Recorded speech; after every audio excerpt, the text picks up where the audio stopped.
আমাদের দেশের অলিতে গলিতে ছড়িয়ে থাকা এক একটা চায়ের দোকান যেন এক একটা খোলা বিশ্ববিদ্যালয়। এখানেই শিক্ষকরা শিক্ষা ব্যবস্থা নিয়ে ক্ষোভ উগরে দেন। পাড়ার কাকু ব্যাখ্যা করেন সরকারি চাকুরি কেন নেই। আবার সদ্য কলেজ পাশ করা যুবক বিশ্লেষণ করেন সরকারের বাজেট। দেশের প্রধানমন্ত্রী থেকে স্থানীয় কাউন্সিলর কেউই বাদ পড়েন না এসব আলোচনার কেন্দ্রবিন্দু থেকে। রাজনীতি থেকে অর্থনীতি সব চর্চা হয় চায়ের কাপে চুমুক দিতে দিতে।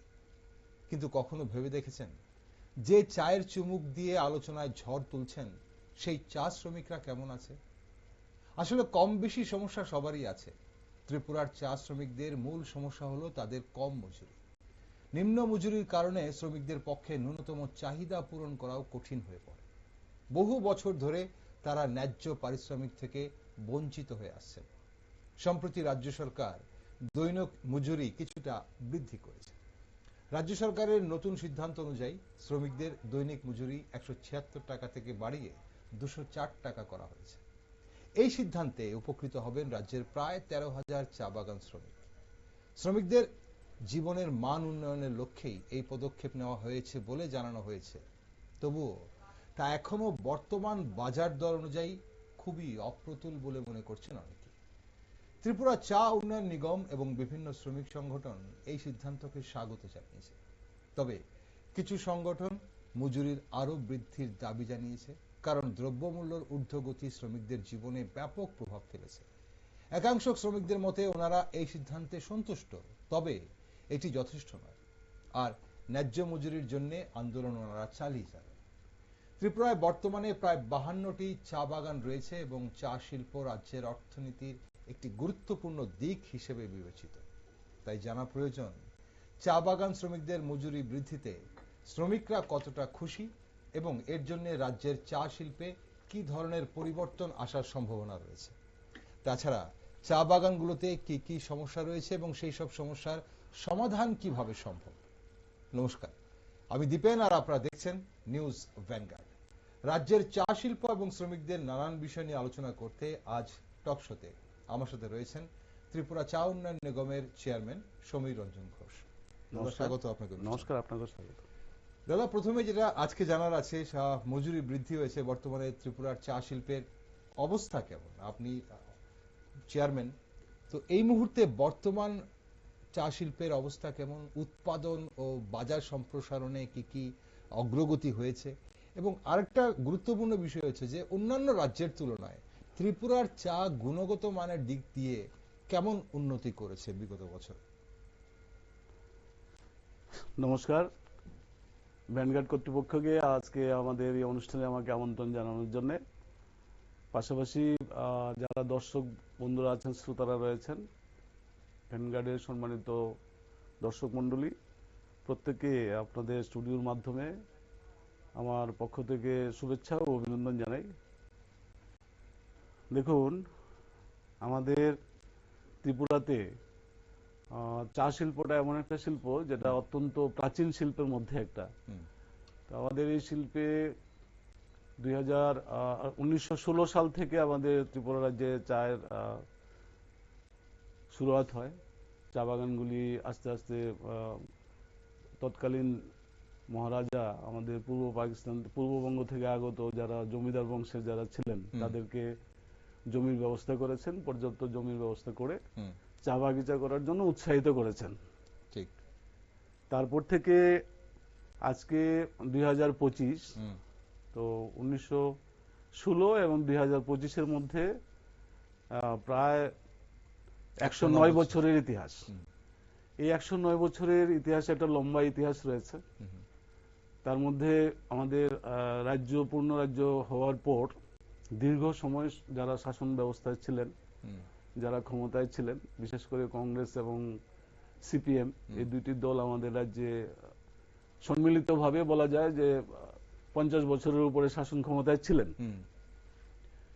তো সেখানে আমরা যদি দেখি যে রাজ্যের চা শিল্পের যে ঐতিহ্য এবং যে আভিজাত্যতা শুরুতেই যেটা ছিল তার উপরে কিন্তু আঘাত আসে। আচ্ছা। বিশেষ করে 90-র দশকে আপনি দেখবেন যে ত্রিপুরা রাজ্যে অধিকাংশ চা বাগানগুলির মালিক, ম্যানেজার অপহৃত হতে থাকেন। এবং ইনসার্জেন্সি যেন মানে মূল কেন্দ্রবিন্দু ছিল চা বাগানগুলি। আচ্ছা। তারপরে আমরা দেখলাম যে 2000 থেকে 2010 পর্যন্ত যদি আমরা দেখি তাহলে দেখবো যে ওইখানে ওই সময়টার মধ্যে আমাদের রাজ্যে কতগুলি চিটফান্ড কোম্পানিগুলি আমাদের চা বাগানগুলিকে কেন্দ্র করে অবৈধভাবে চা বাগান কেনা বেচার মধ্য দিয়ে অনেকগুলি বাগানকে রুগ্ন করে তোলে। আচ্ছা। পরবর্তী সময়ে ওরা বাগান ছেড়ে চলে যায়। একটা সময় যেটা বলছিলাম যে 90-র দশকে অনেকেই চা শিল্প থেকে মুখ ঘুরিয়ে নিয়েছিলেন, কারণ এখানে আইন শৃঙ্খলার একটা সমস্যা ছিল। যে কোনো জায়গায় শিল্প তৈরি হতে গেলে প্রথমে যেটা দরকার সেটা হচ্ছে আইন শৃঙ্খলা। তো সেক্ষেত্রে রাজ্যে উগ্রপন্থী সমস্যার নামে চা বাগানগুলি যেহেতু টার্গেট হয়েছিল, তো অনেকগুলি বাগান মালিক ম্যানেজার অপহৃত হওয়ার ফলে অনেকে বাগান ছেড়ে চলে গেছেন এবং বহিরাগত অনেক মালিকরাই আর আগ্রহ দেখাননি এখানে আসতে। আচ্ছা। তো ফলে অনেক বাগান কিন্তু রুগ্ন হয়ে যায়। তো আপনি সঠিক বলছিলেন যে রাজ্যে এই মুহূর্তে 52টি চা বাগান রয়েছে। তারপরেও যে কয়টি বাগান এখন বেঁচে আছে, 52টি চা বাগানের মধ্যে 11টি আছে আমাদের সমবায় পরিচালিত, আর আমাদের ত্রিপুরা চা উন্নয়ন নিগমের অধীন রয়েছে 5টি, বাকিগুলো মালিকানা। 5টি রয়েছে ত্রিপুরা সরকারি চা উন্নয়ন নিগমের সরাসরি পরিচালনা। এছাড়া বাকিগুলি আমাদের যে 36টা বাগান রয়েছে সেগুলি বেসরকারি পরিচালনায় মালিকানাধীন আছে। আমাদের রাজ্যে এখন যে চায়ের যে উৎপাদন হয়, যেটা আপনি বললেন উৎপাদনের কথা, উৎপাদন যেটা হয় সেটা 90 লক্ষ থেকে প্রায় 1 কোটি কেজি চা হয়। আচ্ছা। তো আমাদের রাজ্যে এই যে পরিমাণ চা হয় সেই চায়ের বাজার, আমরা যেটা মানে বাজার বলতে আমরা যেটা বুঝি সেটা আমাদের কাছে হলো অকশন। আচ্ছা। অর্থাৎ রাজ্যে জনগণের চাহিদা মিটিয়ে এখান থেকে এই যে 1 কোটি কেজি আপনি বলছেন, প্রায় 1 কোটি কেজি আমি গত বছরের হিসেবটাই ধরে নিলাম, এখানে ধরুন 1 কোটি কেজি, তার মধ্যে রাজ্যে কতটা প্রয়োজন হয় আপনাদের? হ্যাঁ, রাজ্যে তো বাকিটা অকশনের মাধ্যমে কতটা আপনি মানে 60% চলে যায় বাইরে, 40% আমাদের রাজ্যে। ওকে। রাজ্যে আমাদের যে চাহিদা অনুসারে সর্বোচ্চ 40% চা আমাদের রাজ্যে ব্যবহৃত হয়। ওকে। বাকি চাটা অকশনের উপর আমরা নির্ভরশীল, অকশন মার্কেটের উপর। অকশন কোথায়? অকশন হচ্ছে আমাদের বহিরাজ্যে, অর্থাৎ আসামই হয় এবং কলকাতায়। আচ্ছা। গুয়াহাটি এবং কলকাতার অকশনের উপর আমাদের নির্ভর করতে হয়। এমত অবস্থায় আমি যেটা বলছিলাম যে 109 বছরের ইতিহাসে আমরা চা শ্রমিকদের মজুরি নিয়ে আপনি প্রথমেই শুরু করেছিলেন, চা শ্রমিকদের মজুরি কোন জায়গায় আছে এবং এই মজুরিতে মজুরি কতটুকু পর্যাপ্ত কি অপর্যাপ্ত, এই ছিল আপনার প্রশ্ন। একদম। না, আমি সেটাতে আসবো মজুরিতে। একটা সামগ্রিক চিত্র আমরা দেখতে চাইছিলাম, কারণ আমরা যখন চা শিল্পের কথা ভাবি আমরা চায়ের কাপে চুমুক দিয়ে অনেক কিছু আলোচনা করি, কিন্তু সেটাই বলছিলাম যে চা শিল্পের কথা বললেই প্রথমে আসে বিরোধীদের কিছু অভিযোগ চা শিল্প নিয়ে, কিন্তু বেশিরভাগ অভিযোগগুলো কিন্তু শ্রমিক কেন্দ্রিক। একটা হচ্ছে চা বাগানকে নিয়ে হয়, আর একটা হচ্ছে শ্রমিকদের নিয়ে হয়। শ্রমিকদের বিভিন্ন যে মজুরি থেকে শুরু করে সুযোগ সুবিধাগুলো নিয়ে হয়, সেগুলো আমি আসবো পরে। কিন্তু প্রথমে যেটা জানার আছে যে ত্রিপুরাতে কতটা চা উৎপাদন হয় এবং সেগুলো বাজারজাত আপনারা কিভাবে করেন? অকশনের মাধ্যমে হয় আপনি বলছিলেন। আমাদের এখানে অকশন সেন্টার খোলা হয়েছে। আমাদের এখানে অকশন সেন্টার ভিত্তিপ্রস্তর স্থাপন হয়েছে। আমরা এই বছরই আগামী মানে 2-1 মাসের মধ্যে আমাদের অকশনের কাজ শুরু হয়ে যাবে আমাদের রাজ্যে। আচ্ছা।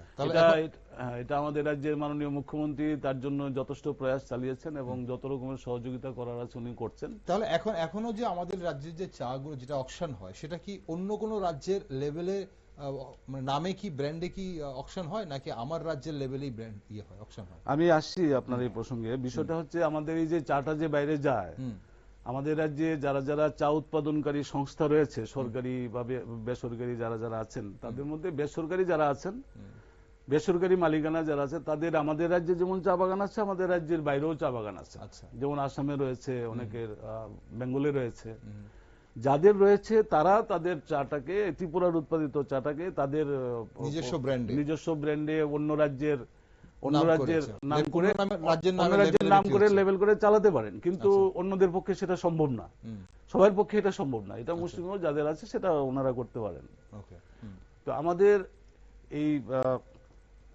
এই যে ত্রিপুরার চায়ের গুণগত মানের কথা আপনি বলছিলেন, আমাদের রাজ্যে চায়ের গুণগত মানের কথা যদি আমরা বলি, তাহলে আমরা একটা সময় সেই গুণগত মানটা কিরকম সেটা রাজ্যের মানুষ পরখ করে দেখার কোনো সুযোগ ছিল না।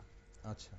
আজকের দিনে আমরা সেটা পরখ করতে পারি, জানতে পারি। কিরকম সুযোগ ছিল না, আমাদের উৎপাদিত চা বাইরের রাজ্যে গিয়ে সে আবার বিভিন্ন ব্র্যান্ডে এসে আমাদের রাজ্যে এসে ঢুকতো, প্যাকেট হয়ে আসতো। তো সেক্ষেত্রে আমাদের রাজ্যে চায়ের আলাদা করে স্বাদ আস্বাদন করার মতো সুযোগ কিন্তু আমাদের ছিল না। আচ্ছা। আজকের দিনে আমাদের বিশেষ করে 2018-র পরে রাজ্যে নতুন সরকার আসে, সেই সরকার আসার পরে সামগ্রিকভাবে রাজ্যে চা শিল্পের প্রতি কিন্তু ইতিবাচক দৃষ্টিভঙ্গি নিয়ে সরকার কাজ করে। এবং আপনারা জানেন যে আমাদের চা শিল্পের প্রতি সরকারের দৃষ্টিভঙ্গির ব্যাপক পরিবর্তন ঘটে। আমরা যদি পূর্বতন সরকারের কথা বলি বা সময়ের কথা আমরা দেখব তার ওই সময় একটা দীর্ঘ সময়, লম্বা সময় সেটা উপেক্ষিত ছিল। আচ্ছা। সামগ্রিকভাবে শিল্পটাকে এগিয়ে নিয়ে যাওয়ার জন্য এবং শিল্পের সাথে যারা যুক্ত আছেন, শ্রমিক কর্মচারী থেকে শুরু করে উৎপাদনকারী, সবার স্বার্থ যাতে রক্ষিত হয় সেরকম কোনো পদক্ষেপ আমরা দেখতে পাইনি। কিন্তু 2018-র পরে আমাদের রাজ্যে ভারতীয় জনতা পার্টির সরকার আসার পর চা শিল্প মুখ্যমন্ত্রী চা শ্রমিক কল্যাণ প্রকল্প ঘোষিত হয়। যেই প্রকল্প ঘোষণা হওয়ার সাথে সাথে আমাদের রাজ্যে এই যে মানে কয়েক জেনারেশনের যাবৎ যারা এই রাজ্যে বসবাস করছেন শ্রমিকরা, যাদের কোনো জমির কোনো অধিকার ছিল না, 1 ইঞ্চি জমির মালিকানা তাদের ছিল না, আমাদের এই প্রকল্পের আওতায় এখন আমাদের সমস্ত রাজ্যে 7,532টি পরিবার রয়েছে, চা শ্রমিক পরিবার। প্রত্যেক পরিবার পিছু তাদেরকে 2 গন্ডা করে জমির পাট্টা দেওয়া হচ্ছে। আচ্ছা, এই যে 7,532টি পরিবার চা শ্রমিক পরিবার বলছেন, এতে হচ্ছে এই যে 5টি নিগমের যে 5টি চা বাগান, সমবায়ের 11টি চা বাগান এবং 36টি বেসরকারি মালিকানা চা বাগান, সব চা বাগান মিলে বলছেন এই পরিবার। ওকে, যারা প্রত্যক্ষভাবে আজকে চা শিল্পের সঙ্গে যুক্ত, প্রত্যক্ষভাবে। ওকে, মুখ্যমন্ত্রী চা শ্রমিক কল্যাণ প্রকল্পের আওতায় আপনি বলছিলেন যে তাদেরকে বাসস্থানের ব্যবস্থা করে, শুধু জমি না, বাসস্থান না, শুধু বাসস্থান না, এখানে জমির পাট্টা, জমির অধিকার দেওয়া হচ্ছে সবাইকে দেওয়া হয়েছে। প্রতি পরিবার পিছু 2 গন্ডা করে জমির পাট্টা দেওয়া হচ্ছে। এবং এই জমি পাট্টা দেওয়ার সাথে সাথে আমাদের একটা শ্রমিক সাধারণ নাগরিকের যে মৌলিক অধিকার ভোগ করার যে সুবিধা রয়েছে, যেটা আগে ওনারা চা শ্রমিকরা ভোগ করতে পারতেন না, সেই ভোগ করার ক্ষেত্রে এখন তাদের দরজা খুলে গেছে। কিরকম? এখন চা শ্রমিকরা জমির পাট্টা পাওয়ার সাথে সাথে প্রধানমন্ত্রী আবাসন যোজনা ঘরের আওতায় চলে আসছেন। পানীয় জল জীবন মিশনের আওতায় জলের সুবিধা পাচ্ছেন, পানীয় জলের সুবিধা পাচ্ছেন। আয়ুষ্মান যোজনার স্বাস্থ্যের সুবিধা পাচ্ছেন। তারপরে আপনার শিক্ষার সুবিধা করা হয়েছে, রাস্তাঘাটের সুবিধা করা হয়েছে। এরকম 22 প্রকারের সুবিধার আওতায় চলে এসছে।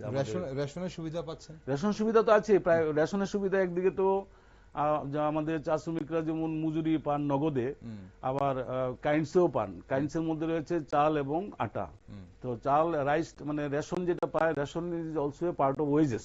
আচ্ছা, তো সেটা পায়, এটা নগদ। মানে আমাদের এমনিতে সাধারণ নাগরিকরা আমরা যে রেশনিং যে আমরা সুযোগগুলো পাই, সেগুলো চা শ্রমিকরা পায়। এগুলি পাওয়ার পরে এই যে আমাদের চা শ্রমিকরা তো প্ল্যান্টেশন আইন অনুসারে রেশন তো পানি, এছাড়াও প্রত্যেক পরিবার এখন প্রায়োরিটি পিজি গ্রুপের আওতায় চলে এসে।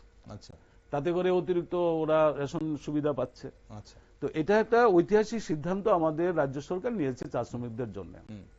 আমি দেখুন, প্রথমে যদি বলি যে 109 বছরের ইতিহাসে আমাদের সরকার আসার আগে আমাদের রাজ্যে চা শ্রমিকদের মজুরি ছিল 105 টাকা। আচ্ছা, এটা কোন সালে ঘটনা? 105 টাকা, সেটা 2017-18 আগ পর্যন্ত, 18 আগ পর্যন্ত, 18 আগে 105 টাকা। আমি এই প্রসঙ্গে না আপনাদের মাধ্যমে রাজ্যবাসী যারা শুনছেন, আপনাদের এই অনুষ্ঠান যারা শুনছেন, বিশেষ করে যারা বিরোধী দল কংগ্রেস এবং সিপিএম এর যারা বন্ধুরা, যারা বিভিন্ন সময়ে সরকারের সমালোচনা করছেন শ্রমিকদের মজুরি বৃদ্ধি সংক্রান্ত বিষয় নিয়ে, ইদানিংকালে প্রচার মাধ্যমে আমরা দেখেছি, কিংবা ডেপুটেশনের আকারে ওরা যাচ্ছেন, ওরা বলছেন এটা পর্যাপ্ত হচ্ছে না। আমি শুধু আপনাদের মাধ্যমে ওনাদের কাছে প্রশ্ন রাখতে চাই যে আমাদের এই 105 বছরে তাদের মজুরি ছিল 105 টাকা।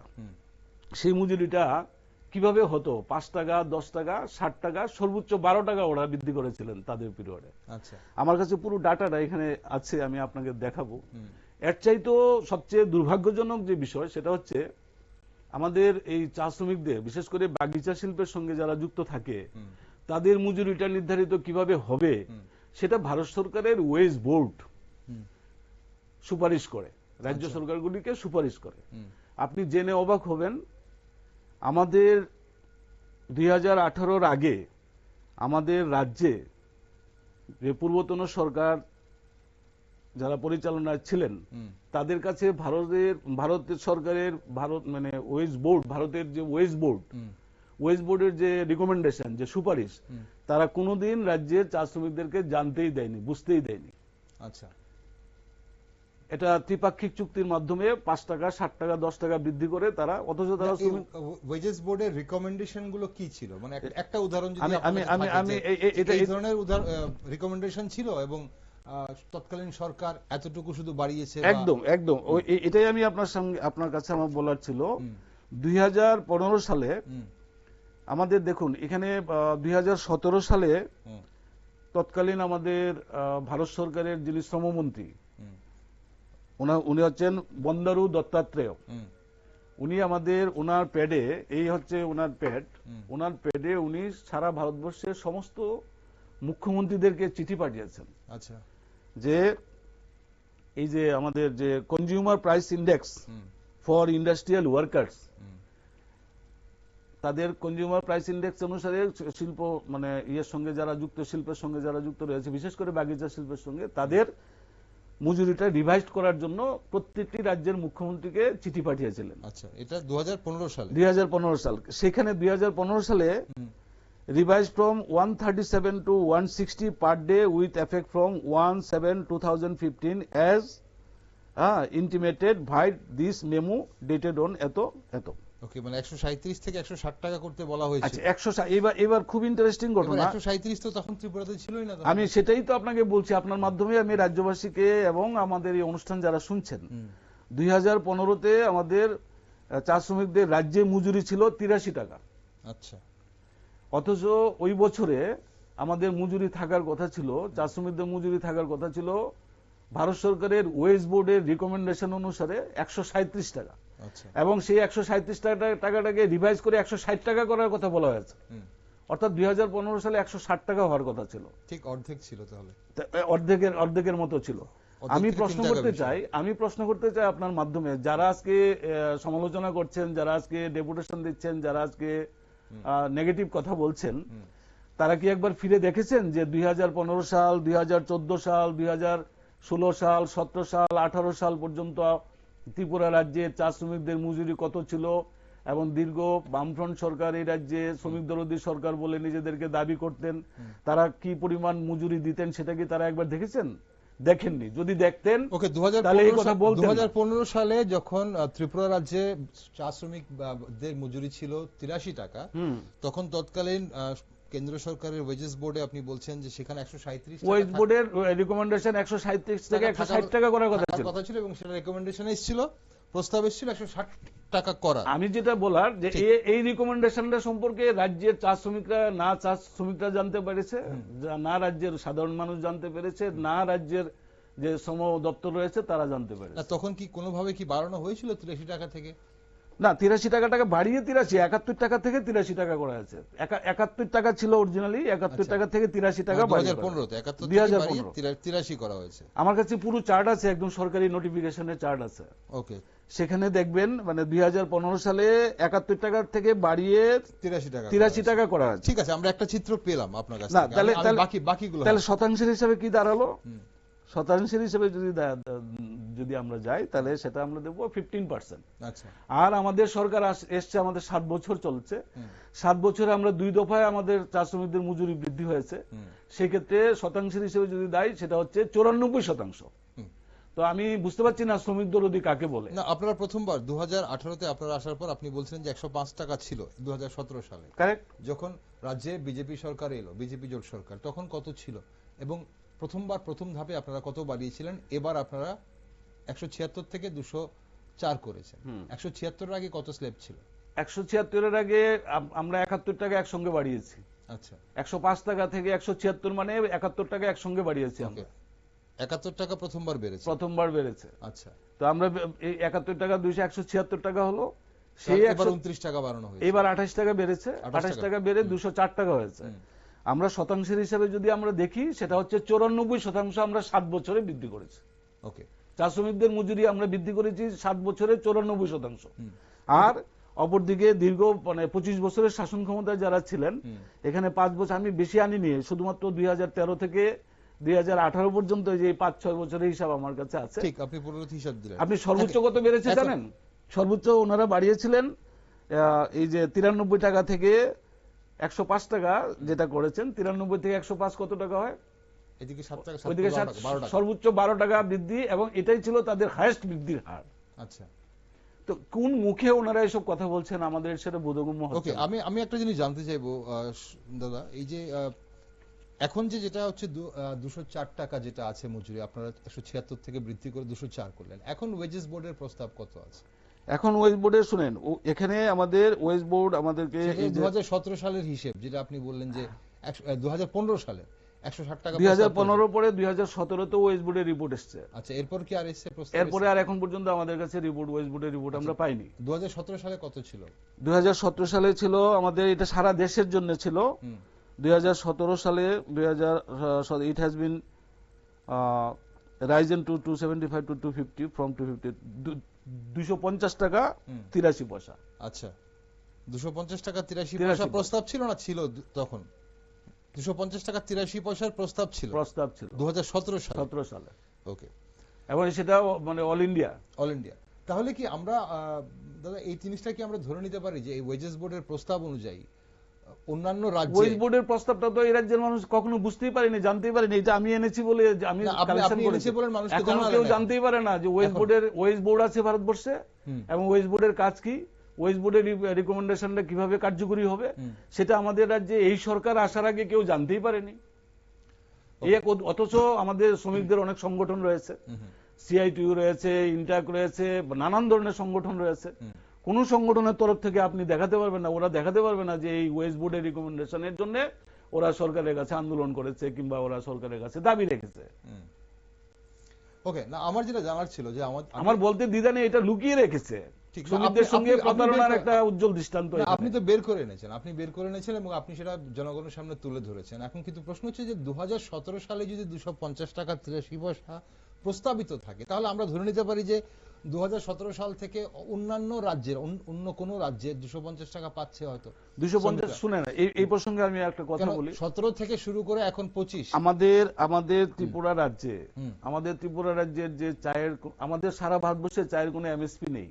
আচ্ছা, আমাদের উৎপাদিত চায়ের যেটা বললাম যে অকশনের উপর আমাদের নির্ভর করতে হয়, অকশনে আমাদের যে প্রাইস রিয়েলাইজেশন থাকে পার কেজি, আচ্ছা, সেটা আপনার এভারেজ যদি আমরা দেখি ত্রিপুরার চায়ের এভারেজ হচ্ছে 150 টাকা, 160 টাকা, 170 টাকা।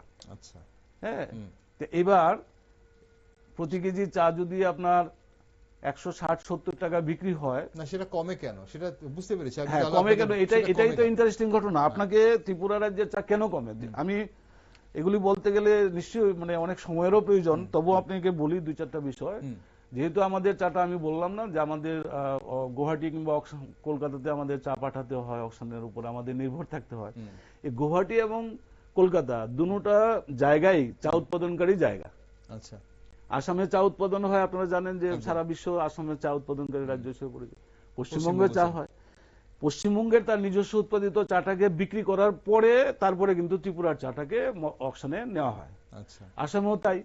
তো সেক্ষেত্রে প্রাইস রিয়েলাইজেশনের প্রকৃত চার গুণগত মান অনুসারে যে প্রাইসটা পাওয়ার কথা, সেক্ষেত্রে কিন্তু সেটা হয় না। আচ্ছা, হয় না বলেই এখানে কস্ট অফ প্রোডাকশন থেকে অনেক সময় কম দামেও অকশনে বিক্রি করতে বাধ্য হয়। আচ্ছা, তো এই যে অবস্থাতে সেখানে এই লজিস্টিকটা কি এখানে কোনো একটা ফ্যাক্টর? কারণ আগে তো গাড়ি দিয়ে যেতে হতো, এখন তো অ্যাট লিস্ট আমাদের। না, আমি এই প্রসঙ্গে আপনাকে একটু কথা রয়ে গেছে। তো আসামের উৎপাদিত চা 1 কেজি চায়ের বিক্রয় মূল্য মিনিমাম 300 থেকে 350 টাকা। ঠিক, আমাদের হচ্ছে তার অর্ধেকেরও কম। পশ্চিমবঙ্গে 250 টাকা করে শ্রমিকরা মজুরি পাচ্ছে। হ্যাঁ, পশ্চিমবঙ্গেরও চায়ের দাম অনেক বেশি থাকে। কিন্তু ত্রিপুরার ক্ষেত্রে আজকে ত্রিপুরাতে আমাদের মাননীয় মুখ্যমন্ত্রীর প্রয়াসে আমাদের রাজ্যে এই অকশন সেন্টার ত্রিপুরার মতো প্রান্তিক রাজ্যে যখন হতে যাচ্ছে, এটাতে হলে পরে এখানে আমাদের বেটার প্রাইস রিয়েলাইজেশনের ক্ষেত্রে একটা বিশাল সুবিধা আমরা এখানে যারা ম্যানুফ্যাকচারার আছে তারা সেটা পাবে। তখন গিয়ে আপনাকে এই বিষয়গুলিকে আপনি কনসিডারেশনে রাখতে পারবেন।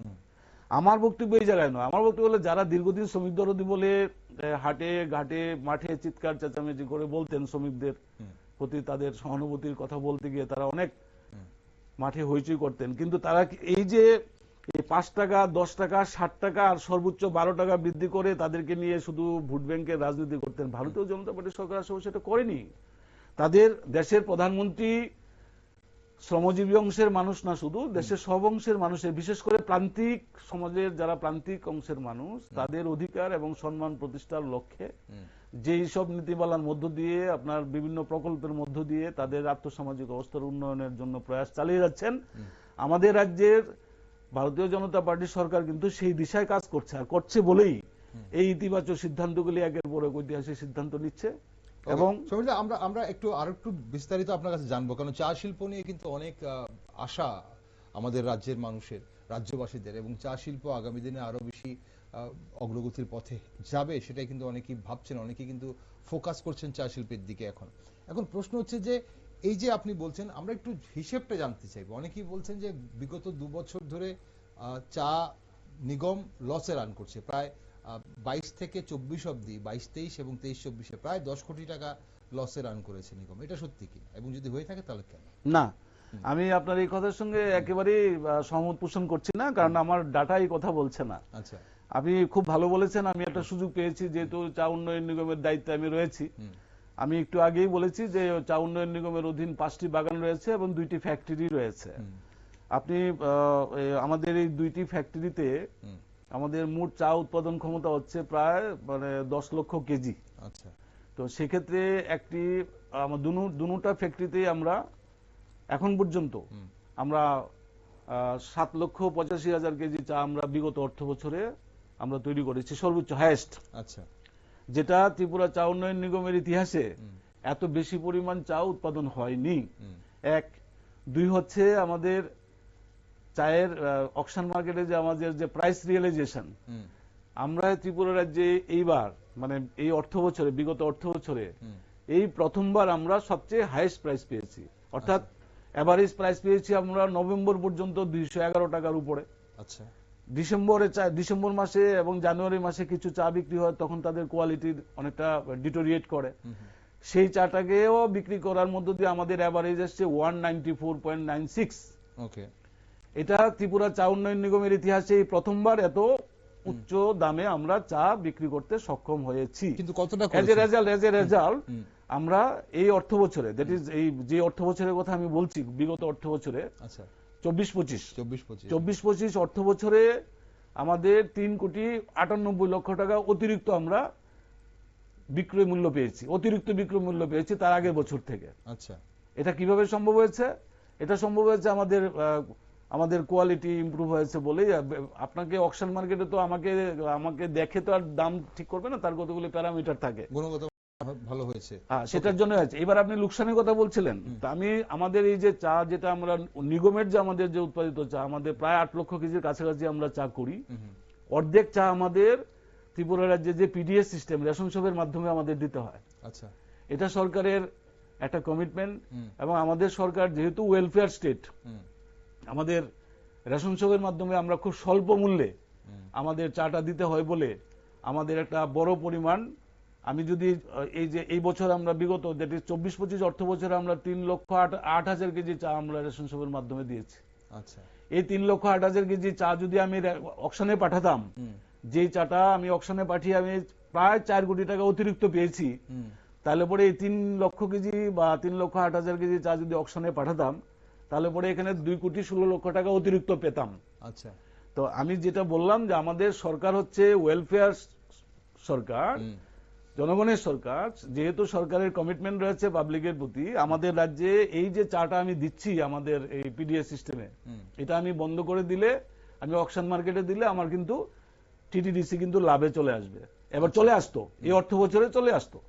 টিটিডিসি লাভ করেছে আমাদের সরকার আসার পরেই। আচ্ছা, এটাই কিন্তু রেকর্ড। আর লোকসানের কথাটা যেটা বলছেন, আমি একেবারেই সহমত পোষণ করছি না, কারণ যদি আমি পিডিএস আমি যদি চা না দিতাম, তাহলে পরে আমাদের টিটিডিসির লোকসানের কোনো বিষয় থাকতো না।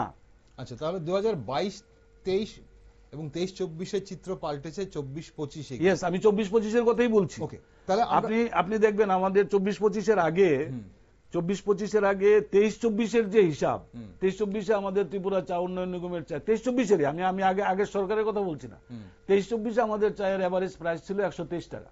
আচ্ছা, আর সেই চাটাকে আমরা 211 টাকা বিক্রি করেছি।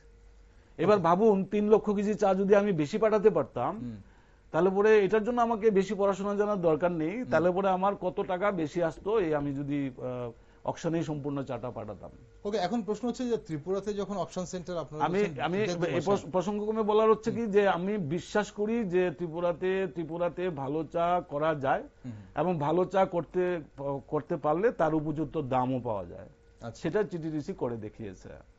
ওকে, এখন টিটিডিসি করে দেখিয়েছে এবং আপনি বলছেন যদি পিডিএস সিস্টেমে না দেওয়া হতো তাহলে এগুলো যদি অকশনে পাঠানো হতো তাহলে আরো লাভ হতো, প্রায় 2 কোটির উপর টাকা, 2 কোটি 16 লক্ষ টাকা আমার লাভ হতো। এখন প্রশ্ন হচ্ছে যে এবার ত্রিপুরাতে যখন আপনারা নিজের এই অকশন করার ব্যবস্থা হচ্ছে ত্রিপুরাতে, তাহলে সেখানে দাঁড়িয়ে কি প্রজেকশন আছে আপনাদের? নিশ্চয়ই একটা প্রজেকশন তো থাকে, আগামী বছরের প্রজেকশন।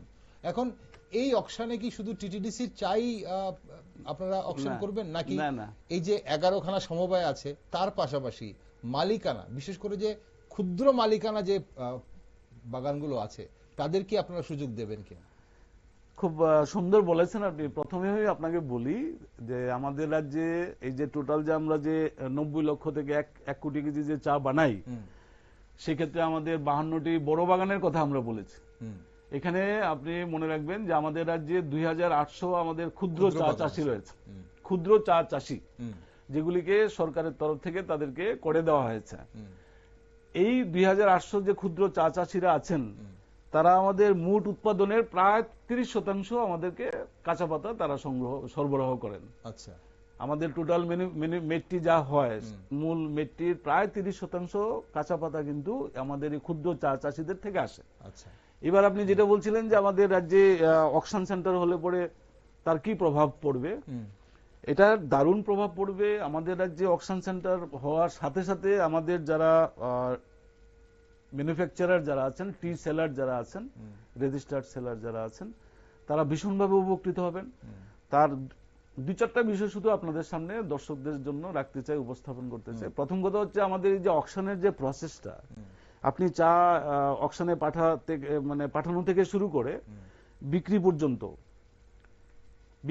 বিক্রয় পর্যন্ত সম্পূর্ণ বিক্রয় প্রক্রিয়া শেষ হওয়া পর্যন্ত টোটাল যে প্রক্রিয়াটা, এই প্রক্রিয়াটার জন্য আপনাকে টোটাল 44 দিন 44 ডেজ আপনার প্রয়োজন হয়। আচ্ছা, এখন পর্যন্ত বাইরে যে আমরা যে চাটা পাঠাচ্ছি, ধরুন আজকে আমি একটা ইনভয়েস পাঠালাম, সেই ইনভয়েসের এগেইনস্টে সেটা আমাদের ব্রোকারের কাছে যাবে, ওয়্যার হাউসে যাবে, ওয়্যার হাউস থেকে স্যাম্পল কালেকশন হবে, স্যাম্পল কালেকশন হয়ে তার ভ্যালুয়েশন ফিক্স আপ হবে, ভ্যালুয়েশন ফিক্স আপ হলে পরে সেটা অকশন মার্কেটে তার প্রাইস অকশন মার্কেটে উঠাবে, অকশন হবে, তারপরে অকশন হওয়ার সাথে সাথে সেটা চলে আসবে আবার ইয়েতে পেমেন্টের একটা সিস্টেমের জন্য, পেমেন্ট সিস্টেম শেষ হবে, তারপরে সেটা চলে যাবে বায়ারের কাছে।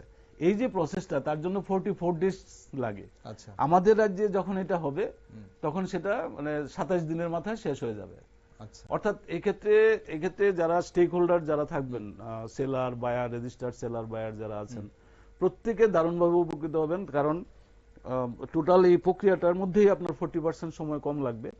এতে করে যে তার যে লিকুইড ক্যাশ যেটা আছে সেটা যেমন চলে আসবে খুব তাড়াতাড়ি, পাশাপাশি চায়ের তার গুণগত মান অনুসারে বেটার প্রাইস রিয়েলাইজেশনটা হবে। আচ্ছা, সে প্রকৃত দামটা পেতে তার সুবিধা হবে। কারণ এখানে আমার চা শুধু রাজ্যে আমার চাটাই প্রথমে যাবে। আমার চায়েস বলতে এখানে সামগ্রিকভাবে সারা রাজ্যের চায়ের কথা বলছি, সেখানে টিটিডিসির চা বলে আলাদা করে ব্যাপার থাকবে না।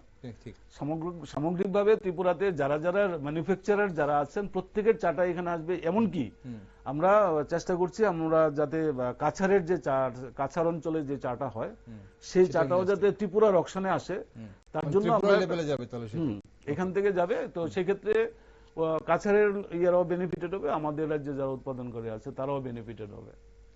ওকে, এখন অকশন সেন্টার হলে অবশ্যই ত্রিপুরার চা শিল্প বেনিফিটেড হবে এবং সেদিকে তাকিয়ে আছে অনেকেই।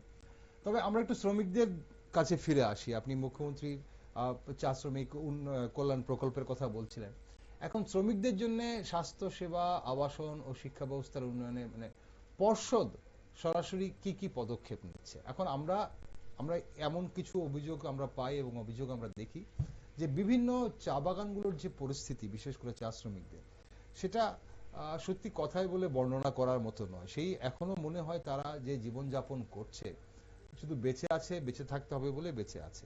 সেই জায়গায় পর্ষদ নিজস্ব চা বাগান না হলে অন্যান্য যে চা বাগানগুলো আছে বা মালিকানা চা বাগানগুলো, আপনারা কোনো ধরনের ভূমিকা আপনারা নিতে পারেন কিনা আইনত, বা নেন কিনা তাদের মানে জীবনযাপনের মান উন্নয়নের জন্য? এখন যেরকম সরকার যেরকম এটা বৃদ্ধি করেছে, মজুরি বৃদ্ধি করেছে, বাকি যে জিনিসগুলো আছে সেগুলো পর্ষদ দেখে, পর্ষদ বলতে নিগম দেখে কিনা? দেখুন, প্রথমে নিগমের পরিচালনায় যে বাগানগুলি রয়েছে সেক্ষেত্রে আমাদের প্রথমেই আমরা তাদের যে প্ল্যান্টেশন আইন অনুসারে এবং তাদের যে যে সুযোগ সুবিধার আওতায় তারা থাকেন, তারা এনটাইটেল হন, সেগুলি যাতে পুঙ্খানুপুঙ্খভাবে ওনারা পেয়ে থাকেন তার জন্য কিন্তু আমাদের নিগমের তরফ থেকে সর্বদাই আমাদের প্রচেষ্টা থাকে। আমাদের এটা তো একটা দিক। এছাড়া আমাদের রাজ্যে সামগ্রিকভাবে চা শিল্প বেসরকারি মালিকানায় বলুন বা সমবায় বলুন বা অন্যান্য যারা পরিচালনাধীনে যারা আছেন, তারা যাতে সঠিকভাবে শ্রমিকদের ন্যায্য অধিকার থেকে যাতে শ্রমিকরা যাতে বঞ্চিত না হয়, এবং সময়ে সময়ে যদি এরকম কোনো অভিযোগ আমাদের কাছে আসে তখন টিটিডিসি নিশ্চয়ই সেগুলিকে হস্তক্ষেপ করে, এবং করার অধিকারও আমাদের শিল্প দপ্তর থেকে চা উন্নয়ন নিগমকে দেওয়া আছে। এবং সেই পরিপ্রেক্ষিতে আমরা কিন্তু বিভিন্ন সময় বিভিন্ন বেসরকারি বাগানে বিশেষ করে শ্রমিকদের মজুরি দেওয়ার ক্ষেত্রে অনেকটা ডিলে হয়, অনেকটা দেখা যায় যে কয়েক সপ্তাহ জমে গেছে, তখন তারা অসুবিধা হয়। সেগুলো আমাদের নজরে আসার সাথে সাথে, কিংবা বোনাসের সময় দেখা গেল যে বোনাস নিয়ে একটা বার্গেনিং হয়, সেই বোনাসের ক্ষেত্রে অনেকে পর্যাপ্ত বোনাস বা বোনাস আইন অনুসারে দিতে অনেকে অস্বীকার করলে পরে সেক্ষেত্রে আমাদের হস্তক্ষেপ হয়। এই ক্ষেত্রে কিন্তু আমাদের, অর্থাৎ স্ট্যাচুটরি কোনো বিষয় থেকে যদি শ্রমিকরা বঞ্চিত হন আর সেটা যদি চা উন্নয়ন নিগমের নজরে আসে, তাহলে চা উন্নয়ন নিগম সেটা কিন্তু হস্তক্ষেপ করে। এবং ইতিমধ্যে আমি আপনাকে বলি যে রাজ্যে 2-3টি চা বাগানের ক্ষেত্রে এরকম একটা সমস্যা আমাদের সামনে এসেছিল, আমরা কিন্তু যথাযথ পদক্ষেপ নিয়ে এগুলিকে আমরা রেগুলারাইজ করেছি। আচ্ছা, এখন আরো অভিযোগ আসে বিশেষ করে ভূমি দখল নিয়ে চা বাগানে। এটা বরাবরই এই অভিযোগ আছে যে চা বাগানের যে বা ভূমি বা জায়গা সেটা বেদখল হয়ে যাচ্ছে, বিশেষ করে চা বাগান ধ্বংস করে, রাতের আধারে চা বাগান ধ্বংস করে সেটাকে রাবার বাগান করা হচ্ছে, এমনও আছে, এমন অভিযোগও আছে। সেগুলো আপনারা কিভাবে হ্যান্ডেল করছেন? এটা কি মানেন এটা হচ্ছে কিনা? চা বাগানের ভেতরে রাবার বাগান করার কোনো প্রভিশন নেই। চা বাগানের ভেতরে কি কি প্রভিশন আছে সেই প্রভিশন অনুসারে যদি কেউ অন্য কিছু করে থাকেন তাহলে ইলিগেল হবে, এবং সেক্ষেত্রে আইনত ব্যবস্থা যা নেওয়ার সেটা ইতিমধ্যে অনেক বাগানে, আপনি যেটা বলেছেন, আমি নাম বলতে চাই না, 2-4টা বাগানে আমাদের রাজ্যে এরকম ঘটনা হয়েছে, এবং তাদের বিরুদ্ধে আইনানুগ ব্যবস্থাও নেওয়া হয়েছে। হ্যাঁ, তো সেক্ষেত্রে আমাদের সংশ্লিষ্ট দপ্তর তরফ থেকে যা যা করার সেটা কিন্তু তাদেরকে ফাইন করা হয়েছে, তা লিগ্যাল যা যা করার দরকার এগুলো কিন্তু হয়েছে। তো আমি সামগ্রিকভাবে বলতে পারি, দেখুন, ত্রিপুরা রাজ্যে চা শিল্পের জন্য, যেহেতু জমির কথা আপনি বলেছেন, ত্রিপুরা রাজ্যে চা শিল্পের জন্য বরাদ্দকৃত জমির পরিমাণ রয়েছে 12,800 হেক্টর এরিয়া। সেই 12,800 হেক্টর জায়গার মধ্যে বর্তমানে ত্রিপুরাতে প্ল্যান্টেশনের আওতায় রয়েছে প্রায় 6,000 হেক্টর এরিয়া। বলা যেতে পারে যে অর্ধেকের বেশি জায়গা খালি পড়ে আছে এবং অ্যাবান্ডন অবস্থায় পড়ে আছে। যেহেতু আপনি জমির দখল নিয়ে বা জমির সেটা নিয়ে অভিযোগ, অব্যবহার নিয়ে কথা হচ্ছে, সেটাকে নিয়ে আমি বলছি যে আমাদের সরকার আসার পরে এই প্রথমবার আমরা এই রাজ্যে এই যে মানে বড় মাত্রায় যে জমিন যেটা পড়ে আছে অ্যাবান্ডন অবস্থায় এবং আনপ্রোডাক্টিভ অবস্থায় যেটা পড়ে আছে, সেই জমিটাকে কিভাবে প্রোডাক্টিভ অবস্থায় প্রোডাক্টিভ ওয়েতে নেওয়া যায় তার জন্য কিন্তু সরকার ভাবনা চিন্তা করছেন, এবং ইতিমধ্যে আমাদের টিএলআর অ্যাক্টের পরিবর্তন করে, অ্যামেন্ডমেন্ট করে তার জন্য কিন্তু কতগুলি স্টেপ নিয়ে নিয়েছেন। আচ্ছা, হ্যাঁ, ইকো টি ট্যুরিজমের বিষয়ে আমাদের রাজ্য সরকার মানে সিদ্ধান্ত নিয়েছে, এবং সেই অনুসারে কিন্তু অনেকে কাজ করছেন। তো আমি চেয়ারম্যান হিসেবে আমাদের রাজ্যের সংশ্লিষ্ট দপ্তরের মাননীয় মন্ত্রীদের কাছে আমি উত্থাপন করেছি এবং আমি রাজ্যের মাননীয় মুখ্যমন্ত্রীর কাছেও আমি রেখেছি যে আমাদের রাজ্যে এত পরিমাণ জমি চায়ের জন্য যেটা আনপ্রোডাক্টিভ অবস্থা আছে তার জন্য যেন একটা কম্প্রিহেন্সিভ প্ল্যানিং সরকারের তরফ থেকে নেওয়া হয়, না হলে পরে বাগানের জমিকে অন্যভাবে ব্যবহার করা যায় কিনা প্ল্যান্টেশন আইন অনুযায়ী বাগানের জমিকে আপনি বাগান ছাড়া আর অন্য কোনো কাজে কি ব্যবহার করতে পারেন? না, সেটাই তো বললাম আপনাকে, আমাদের যে একটা টিএলআর অ্যাক্টের আমাদের অ্যামেন্ডমেন্ট করে আমাদের মানে 5% of the gross area or 20 acre whichever is higher, এই পরিমাণ জমিটাকে আপনি টি ট্যুরিজমের জন্য ইউজ করতে পারবেন এখন according to amendment of TLR act. Okay, হ্যাঁ, সেটা আমরা এখন বর্তমান সরকার আমাদের এটা করেছে। তো এটা সুবিধা অনেকে নিচ্ছেন, এতে করে আমাদের একদিকে ট্যুরিজমের যেমন আমাদের প্রসার ঘটছে, পাশাপাশি আমাদের দাদা এই যে জায়গাটা, এই যে আপনি ট্যুরিজমের কথা বলছেন বা আগামী দিনে টি ট্যুরিজম এখন হচ্ছে যে এই যে 20 একর বলছেন, আগামী দিনে এই জিনিসটা চা বাগানে কেন যদি ধরুন ওই ট্যুরিজমটা বেড়ে যায়, সেটার প্রভাব কি চায়ের উৎপাদনে পড়তে পারে না? ধরুন এটা এই বিজনেসটা ভালো হচ্ছে, সবাই এদিকে ঝুঁকে গেল, বাগানের মালিকরা এদিকে না, এখানে তো আমি আপনাকে প্রথমে বললাম কিছু, আমি তো প্রথমেই বললাম যে এখানে মানে খালি জায়গার 5% of vacant land or 20 acre whichever is higher, আপনাকে তো লিমিট করে দেওয়া হয়েছে, আপনি তার বাইরে তো আপনি করতে পারবেন না। তার বাইরে তো আপনি মানে টি ট্যুরিজমের জন্য আপনি যা ল্যান্ড সর্বোচ্চ কতটুকু জমি আপনি ব্যবহার করতে পারবেন সেটা কিন্তু লিমিট করে দেওয়া হয়েছে। ওকে, 5% বা 20 একর, আপনি 20 acre whichever is higher, তার বাইরে আপনি যেতে পারবেন না। তো সেটা তো আমাদের আজকের দিনের যে আইন রয়েছে সেই আইনের মধ্যে এইটুকুই আপনি করতে পারবেন। ওকে, এখন আরেকটা বিষয় হচ্ছে যে আপনি তো দায়িত্বে আসার পর কি কি পরিবর্তন আনার চেষ্টা করেছেন নিগমের, আর পাশাপাশি ধরুন আমরা জাতীয় স্তরে কথা বলছি, আন্তর্জাতিক স্তরে আমাদের চাকে পৌঁছানোর জন্য, যেহেতু আমাদের আন্তর্জাতিক বাণিজ্য আজকাল খুব একটা বেশি কঠিন নয় আমাদের এই রাজ্যের এই প্রান্তে দাঁড়িয়ে, এখন সেখানে আন্তর্জাতিক বাণিজ্যে আন্তর্জাতিক বাজারে আমাদের রাজ্যের চা পৌঁছানোর জন্য আপনি কি উদ্যোগ নিচ্ছেন? আমি তো একটু আগেই বললাম যে আমাদের রাজ্যে যে অকশন যখন আমাদের চালু হবে, অকশন চালু হওয়ার সাথে সাথে আমরা কিন্তু রাজ্যের বাইরে এবং আমাদের দেশের বাইরে আমাদের বাণিজ্যিক দরজা খুলে যাবে। তার কারণ হচ্ছে, প্রথম কথা হচ্ছে এই অকশনটা হবে অনলাইন বেসড অকশন হবে, ই অকশন। তো ই অকশনে আপনার মানে ভারতবর্ষের যে কোনো প্রান্ত থেকে, পৃথিবীর যে কোনো প্রান্ত থেকে বসে কিন্তু সেখানে অংশগ্রহণ করতে পারবে।